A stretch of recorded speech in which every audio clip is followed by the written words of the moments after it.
ప్రభునామ స్తోత్రములండి. మీ అందరికీ నా వందనాలు. అందరూ బాగున్నారండి. ఈనాటి వాక్య ధ్యానంలోనికి వెళ్ళే ముందు చిన్న ప్రార్థన చేసుకుని ప్రారంభించుకుందామండి. ప్రార్థన. పరిశుద్ధమైన మా తండ్రి, మీ పాదములకు వందనం, స్తోత్రం నాయన. ఉదయకాలం మీ పాదాలు చెంత చేరిమని స్తుతించి ఆరాధించి కృపను అనుగ్రహించినందుకు వందనాలు నాయన. మా జీవితంలో మరొక నూతన దినాన్ని అనుగ్రహించినందుకు వందనాలు చెల్లిస్తున్నాను నాయన. ఈ దినం మాకు ఆశీర్వాదకరంగా చేయండి. ఈ దినం నాయన మీ వాక్యం ద్వారా మాతో మాట్లాడి మమ్మల్ని బలపరచమని మీకే వందనాలు చెల్లిస్తూ ఏస్తున్నామని ప్రార్థించి ప్రారంభించుకొంచున్నాం మా తండ్రి. ఆమేన్. మార్కు సువార్త 15 అధ్యాయం 21 ధ్యానించుకుందామండి. కురేనీయుడైన సీమోనను ఒకడు పల్లెటూరు నుండి వచ్చి ఆ మార్గమున పోవచ్చుండగా ఆయన సిలువను మోయుటకు అతనిని బలవంతము చేసిరి. ఇక్కడ వాక్య భాగంలో మనం చూసినట్లయితే సిలువ వేయబడటానికి వెళుతున్నప్పుడు ప్రభువైన యేసుక్రీస్తు వారు తన సిలువను మోసుకుంటూ వెళ్తున్నప్పుడు ఆయన ఒక చోట మోయలేకపోయినందున మరి అక్కడ ఉన్న సైనికులు సిరియన్ వాసి అయిన సీమోనును బలవంతంగా తీసుకుని వచ్చి అతని మీద సిలువను మోపినట్లుగా మనకు వాక్య భాగంలో మనం చూస్తున్నాం. అతడు ఒక పల్లెటూరు వ్యక్తిగా కూడా వాక్యంలో మనం చూస్తున్నాం.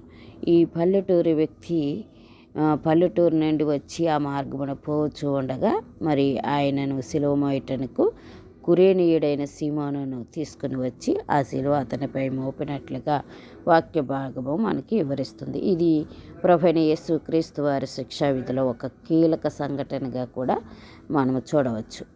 సీమోను పేతురు సీమోను కురేనీయుడైన సీమోను మరి అలెగ్జాండర్ మరియు రూపసులకు తండ్రి అని కూడా మనము వాక్య భాగంలో పేర్కొంటున్నాం. ఇది అతడి కుటుంబం యొక్క ప్రాముఖ్యతను వివరిస్తున్నట్లుగా మనము చూస్తున్నాం. అయితే సీమోనుని కురేనీయుడైన సీమోనుని బలవంతంగా తీసుకురావటం, రోమన్ సైనికులు సిలువ వేయడానికి వెళ్ళే దారిలో యేసు ప్రభు వారు బలహీనపడటాన్ని చూసి అటుగా వెళ్తున్న సీమోనును బలవంతంగా తీసుకుని వచ్చి సిలువను అతనిపై మోయించినట్లుగా ఇక్కడ వాక్య భాగంలో మనం చూస్తున్నాం. సీమోను ఉత్తర ఆఫ్రికాలోని సిరేన్ అంటే ప్రస్తుతం ఉన్న లిబియా ప్రాంతంగా మనం చూడవచ్చు. అక్కడి నుండి వచ్చాడు. బహుశా పస్కా పండుగకు యెరూషలేమునకు ఒక యాత్రికుడిగా వచ్చి ఉండవచ్చు. చాలామంది పస్కా పండుగకు మరి యెరూషలేముకు వచ్చేవారనమాట. అలాగూ ఇతను కూడా యెరూషలేమునకు ఒక యాత్రికుడిగా వచ్చి ఉండవచ్చని వ్యాఖ్యానకులు చెప్తూ ఉన్నారు. అయితే మరి సీమోను అలెగ్జాండర్ మరియు రూపసులకు తండ్రి అని బైబిల్లో పేర్కోవటం మనము చూస్తున్నాం. వారిద్దరూ కూడా ప్రారంభంలో క్రైస్తవ సమాజంలో ఉన్నవారిగా గుర్తించటం అనేది మనం చూస్తూ ఉన్నాం.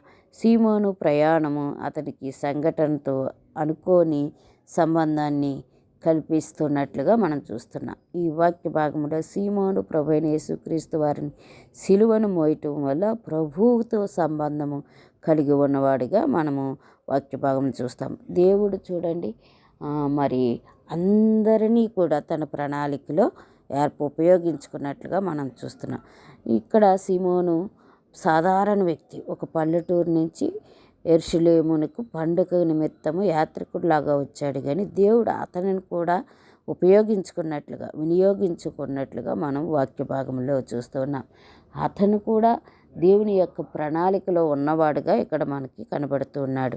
ఈ సంఘటన సీమోను జీవితంలో ఒక ఆటంకం అయినప్పటికీ కూడా అతని పక్షాన దేవుని యొక్క ప్రణాళిక మనకి అర్థమవుతూ ఉంది. సీమోను తన సిలువను మోయటం ద్వారా ప్రభువైన యేసుక్రీస్తుతో సహవాసం పొందాడని, ఇది అతని కుటుంబంపై తరతరాల ఆశీర్వాదానికి మరి దారి తీసినట్లుగా ఈ వివరాలు మనకి తెలియపరచబడుతున్నాయి.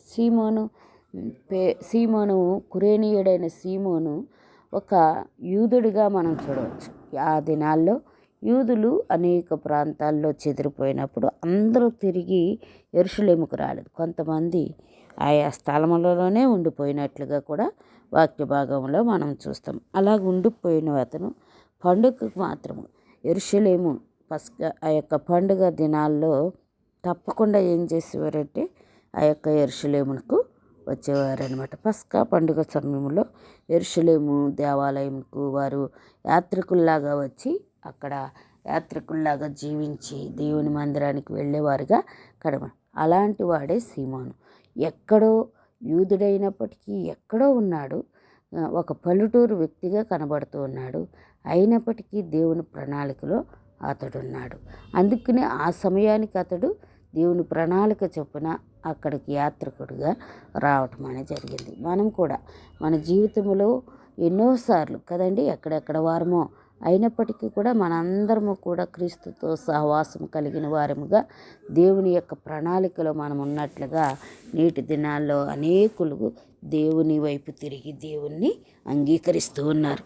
అటువంటి మన కొరకు దేవుడు జగత్ పునాది వేయకబడక మునిపే ఆయన ప్రణాళికలో మనల్ని అందరినీ ఏర్పరచుకున్నారు. అలాగూ ప్రతి ఒక్కరిని దేవుడు ఏర్పరచుకున్నారు. కానీ వారి సమయాలలో ఖచ్చితంగా దేవునిలోనికి రావటానికి దేవుడు వారికి ఒక అవకాశం అనేది ఇస్తూ ఉన్నారు.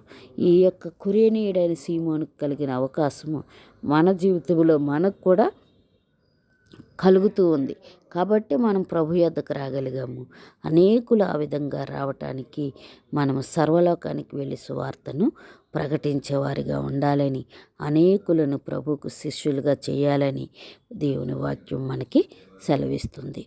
మనము అట్టి రీతిగా దేవుని వాక్య ప్రకారం సువార్తను ప్రకటిస్తూ అనేకులను దేవుని యొద్దకు నడిపించడానికి దేవుడు మన అందరినీ వాడుకొనును గాక. ఆమేన్. ప్రార్థన చేసుకుందామండి. పరిశుద్ధమైన మా తండ్రి, మీ పాదమునకు వందనం, స్తోత్రము నాయన.